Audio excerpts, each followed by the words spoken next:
Hello friends, কেমন আছো বলো সবাই? অনেক দিন পর এই চ্যানেলে কোনো ভ্লগ ভিডিও আসছে। অনেক দিন কোনো ভ্লগ ভিডিও শ্যুট করা হয়নি। তো আজকে ভাবলাম যে সন্ধ্যায় বেরিয়ে কী করলাম তোমাদের সাথে একটু শেয়ার করি।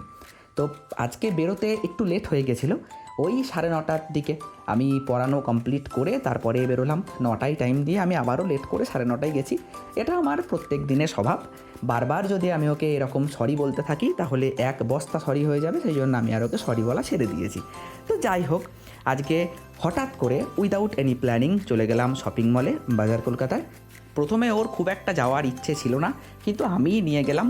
আর ওর প্রথমে খুব একটা কিছু কেনার ইচ্ছাও ছিল না, কিন্তু আমিই জোর করে কিনে দিলাম। হ্যাঁ, দু একবার বলাতে ওর ইচ্ছে হয়ে গেছিলো, এটা ঠিক, কিন্তু প্রথমে ও কিছু কিনবো নাই বলছিল। আর ওর একটা স্বভাব আছে যে একটা জিনিস কিনলে ও আর একটা জিনিস কিনতে চায় না। কিন্তু আমি আজকে বললাম ঠিক আছে, টপ যখন দুটোই পছন্দ হয়েছে তাহলে দুটোই নাও।